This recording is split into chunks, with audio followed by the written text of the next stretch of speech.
Now to Dr. Grosmann. Carla is a board-certified neurologist, trained and certified in neuromuscular medicine. She practices at Rady Children's Hospital and has been involved with the MD clinic for over 2 decades.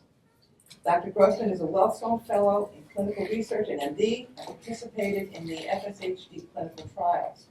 She's an advocate and a resource promoting the highest quality of life for FSHD patients and families. And today, Carla is going to talk about medical quality of life. Carla?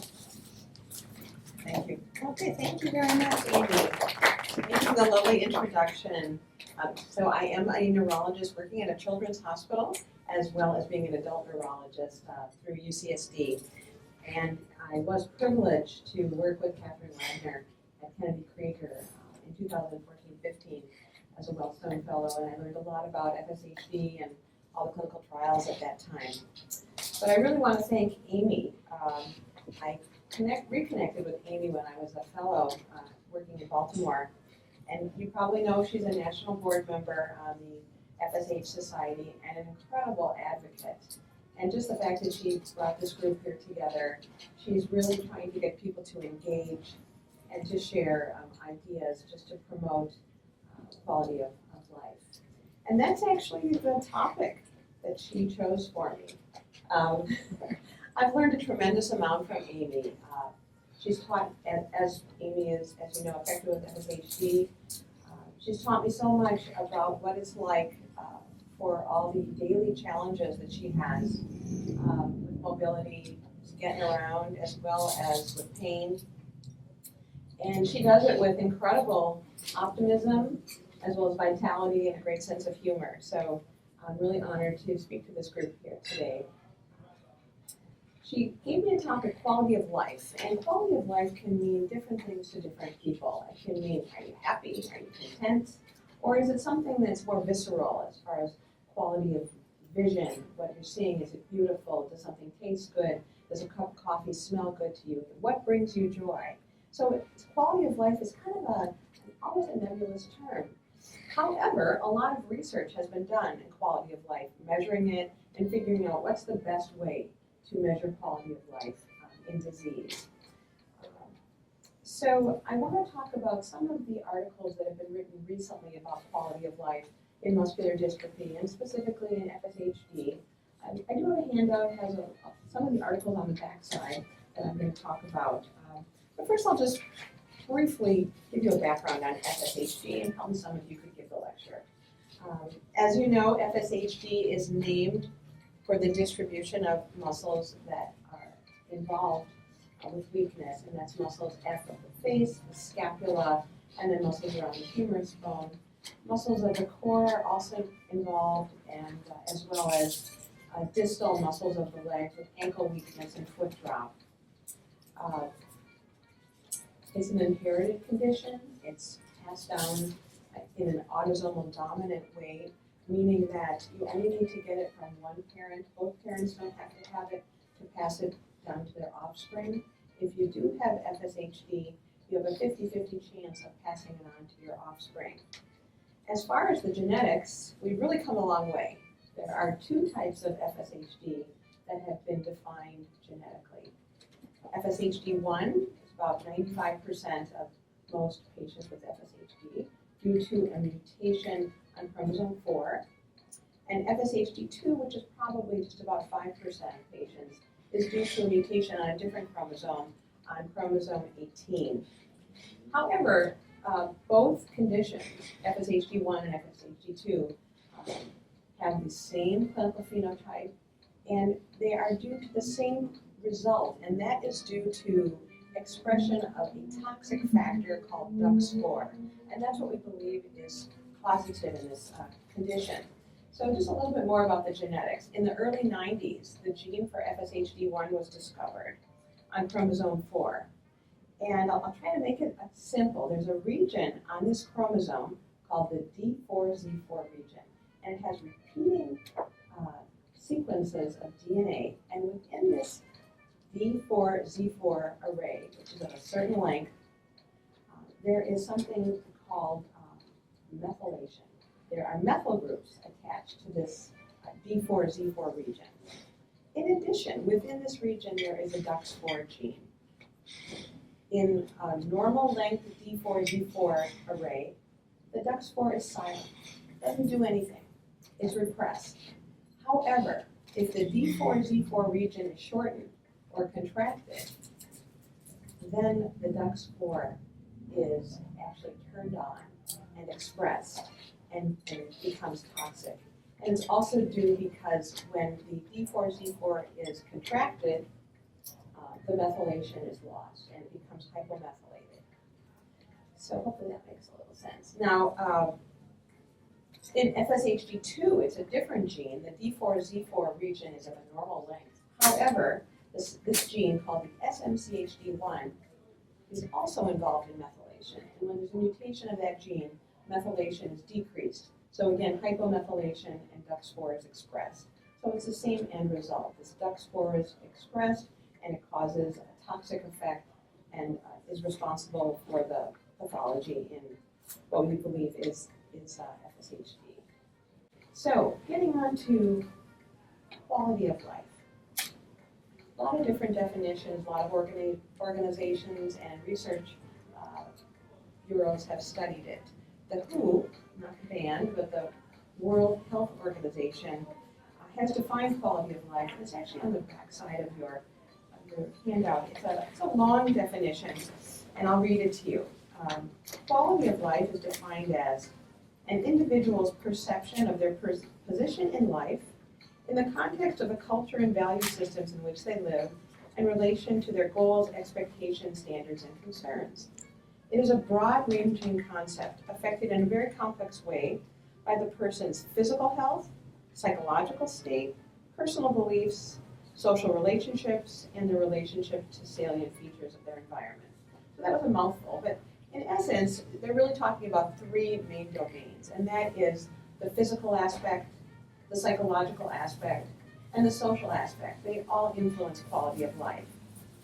So using this definition by the WHO, there have been different studies. And one study came across in the Neurology Journal called Measuring Quality of Life in Muscular Dystrophy. This study was done by a group of stakeholders that were participating at the CDC, the Center for Disease Control, and they were meeting to discuss priorities in muscular dystrophy research.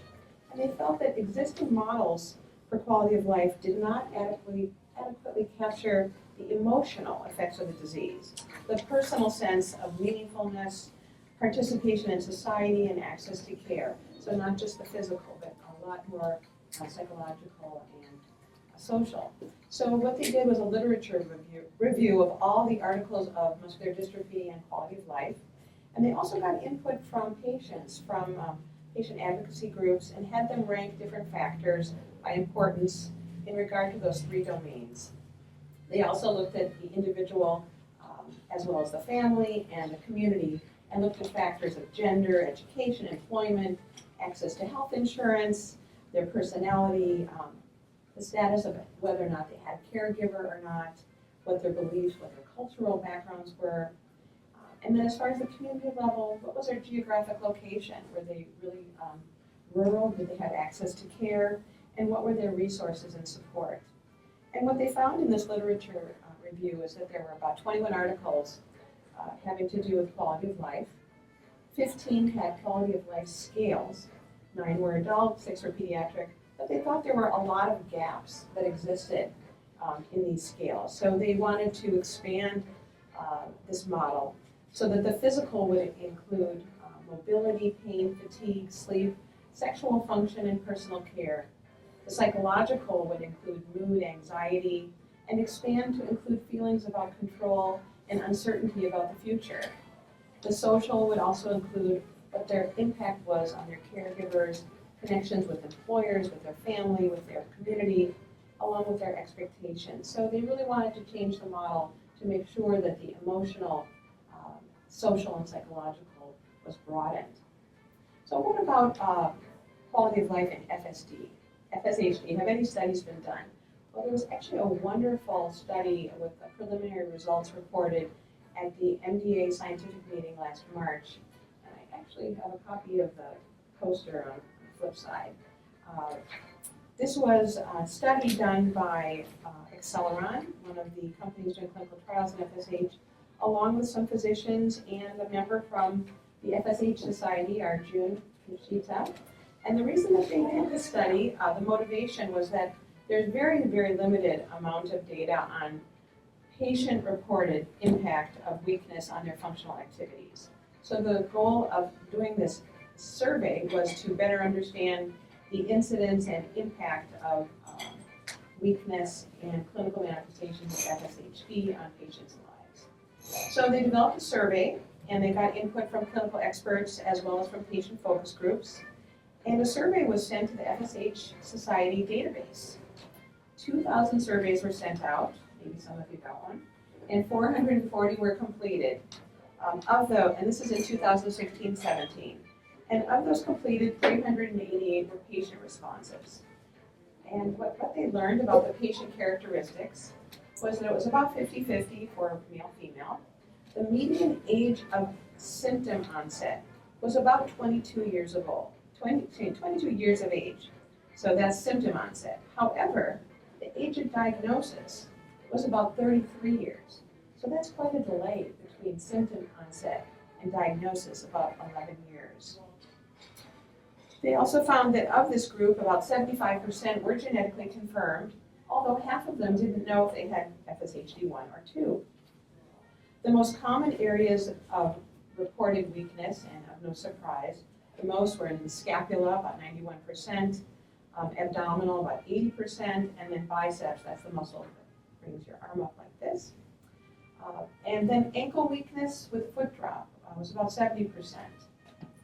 Of those who had foot drop or biceps weakness, about half of them were bilateral, because in FSH it's very common to have asymmetric weakness, having one side affected much more than the other. As far as what factors affected their quality of life, there is a little table at the bottom, shaded in green, and it's probably better seen on the other side, showing what factors did they feel was really impacting their quality of life the most. And weakness seemed to be number one in the areas described. And this was followed by fatigue and pain. And then thirdly, they felt that the way other people did not understand their condition really impacted their life. Then about a third of them felt that they had to keep FSHD a secret, and that really impacted their life. About 2/3 of them felt not being able to have facial expression impacted their life. And about half of them felt breathing issues really had an impact on their life. But that's the order. Weakness down to breathing were the main ones. For those who mentioned that ankle weakness and foot drop was their key challenge, what they had trouble with mainly was climbing stairs, walking any distance, and avoiding tripping and falling. They had to fill out how often they would trip in a month, and the mean was about 10 times that they felt they would trip, and once a month they would fall, which is a pretty high number. Of those who had biceps weakness as being very impactful on their quality of life, they felt that lifting and carrying objects, their personal care, and transferring from sitting to standing was really having a very large effect on their quality of life. So the takeaway from this survey, which I really thought was excellent, was that therapies should be aimed at improving quality of life for what FSHD patients feel are most impactful, most important, and that is treating foot drop and treating weakness in the biceps so that they'll be able to lift and carry objects and hopefully avoid falls. In addition, this study did mention pain. There was no elaboration on pain, but it did have a large impact on their quality of life. But then I found another very recent article it's called Muscle and Nerve, and it was in October. They studied chronic pain in FSHD, which is very timely. And probably the most important piece of this article is that they recognize that chronic pain is a significant problem in FSHD, as it is in many other neuromuscular conditions. It's often undertreated, and it truly impacts quality of life negatively. So in this study, in Muscle and Nerve, and there's a copy of the first page on your handout on the other side, this was done in the UK, United Kingdom, and they had 398 genetically confirmed FSHD1 patients in their study. They looked at factors of age, gender, disease onset, duration, and severity. They had them fill out a questionnaire in regard to what really affected them, what impacted their life. Chronic pain was present in 88.6% of the patients at the time of the study. The most common location for pain was shoulders and lower back. Of those reported, 92% were taking NSAIDs, which is like ibuprofen, naproxen, followed by taking opiates, and then a large majority, over 90%, were doing non-pharmacologic treatment to manage pain. About 50% used physical therapy, but not everyone felt it was helpful. What was learned from this study is that there was no consistent management of pain in FSHD1, and none of the methods were adequately relieving pain. These patients also filled out a questionnaire, and they were asked to put down, rank in order, what affected their quality of life the most. And for this group as well, they put down muscle weakness. But then second was participating in activities, and third was their body image, how they felt, how they looked to others. The overall disease impact on quality of life was much higher in patients with early onset of disease and having a longer duration of disease. What they did find that was interesting, and we talked about that D4-Z4 region, in the FSHD1 patients, pain did not correlate with the shorter region. What's been shown is patients who do have shorter or contracted D4-Z4 regions have a more severe phenotype. They have more severe weakness. But increased pain did not correlate with the shorter segment. So, conclusion from this timely article is pain is a frequent symptom in FSHD1, negatively impacts quality of life. So what are the recommendations for FSHD for the best quality of life? Well, believe it or not, there are published guidelines that exist to monitor and prevent complications, but unfortunately they're not always followed. People aren't always aware of them, so patients need to be informed, and they need to be their own advocates, because the management of FSHD is complex and requires several specialists to coordinate care. So besides having musculoskeletal issues, some patients do have pulmonary issues. Now, in one study done out of Rochester, they found that about 10% of their study patients with FSHD had restrictive lung disease, but this was a limited population. Everyone in that group was ambulatory, so they didn't have severe weakness. And there has been a correlation with more weakness, more severe respiratory involvement. And respiratory disease is a source of morbidity that interferes with cognitive function. It's not just shortness of breath that you might present with if you have respiratory problems. And some of the symptoms you might not recognize. During the day, if you are having respiratory problems or you don't get enough oxygen during the night, you might have excessive daytime fatigue. You may wake up with morning headaches. You might just feel a little irritable and not have a lot of energy. And for those who might have issues during sleep, they might have excessive snoring. They might even stop breathing, which is called sleep apnea, and have frequent awakenings. So the recommendation for pulmonary, even though it's just fairly newly been recognized that there is a higher morbidity with pulmonary disease in FSHD, is to have a baseline pulmonary function test. If it is suggestive of restrictive lung disease, one should see a pulmonologist and have a sleep study. The reason for the sleep study is to check your oxygen during the night when you're sleeping. Because if it is low, there is a treatment, and the treatment is a non-invasive ventilation, might be known as BiPAP, and it can really make a difference in people's lives. I've heard people say, I just feel sharper in the morning. I don't wake up with headaches. I have more energy. And there's a lot of different interfaces of how the BiPAP works. And sometimes it takes more than one interface before you find something comfortable. But it's definitely worth it for those patients who do have restrictive lung disease. Other pulmonary recommendations, flu shot's really important. You don't want to get the flu. You don't want to deal with that. For those over, I believe it's 65, get the Pneumovax. Other systems that are non-musculoskeletal, in some patients with FSHD, about 25% they can have involvement of the eye, the retina. The blood vessels of the retina can be involved, and it's important, especially if you have early onset or you have a short D4 Z4, that you do have a retinal exam, a dilated retinal exam, because the complications can be prevented. Hearing loss is not really known as far as prevalence in FSHD, but we do know in children with childhood onset, they almost all have hearing loss with requiring hearing aids. So if there's any hint that you might have a little bit of hearing difficulty, the recommendation is to have a hearing screening. Pain. So a lot of people might not want to bring up pain at your doctor visits, but it's really imperative you bring it up because your physician might not. And if you feel that your pain is not adequately being treated, you really should be referred to a pain specialist. That's what they deal with. And I feel like a lot of people that I see have been undertreated and they just kind of have been suffering, or they've been using medication that's very addictive and is probably not good for their whole being.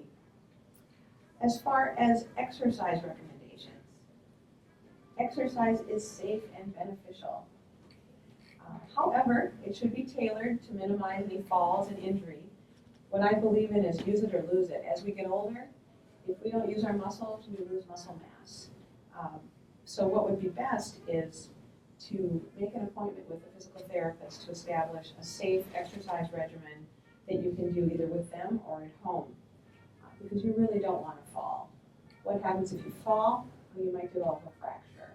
And then if you have a fracture, you're going to go to bed rest. And if you're immobilized, you're going to lose muscle mass. So it's a very bad cycle. Who is at risk for fracture? Anyone over 65, unfortunately, is at higher risk, both men and women. Women a little bit higher because they're postmenopausal, and estrogen before menopause is very protective for bones, and that's lost. Certain ethnicities have an increased risk of fracture, Asian and Caucasians. If you have a family history of fracture or previous history of fracture, your risk is increased. If you have a low body weight, that is less than 127 pounds, your risk of fracture has increased. And then a couple other things. Smoking increases your risk of fracture. Excessive alcohol, more than 3 drinks a day. And then certain drugs can impair, make your bones softer, such as steroids. So steps for prevention of fractures and softening of your bones, that is osteoporosis, include having a very balanced diet rich in calcium and vitamin D. If you can, do weight-bearing exercises, walking, shopping. Now there's even a wheelchair dance society here in San Diego. Anything to keep you moving. And if you can do weight-bearing, if you can do things that involve gravity, that's even better. They found that astronauts who go up into space do lose both bone mass and muscle mass without gravity. So a healthy lifestyle with no smoking and without excessive alcohol intake. For those who are at risk for fractures, they should have bone density testing with a DEXA test, and if it is low, they should have pharmacologic treatment. And all these recommendations are to maintain functional independence for the highest quality of life. And at this point, I want to thank you for your attention, but I would like to ask you, this group, what interventions, what community resources do you think would truly improve the quality of life of having FSHD? So thank you.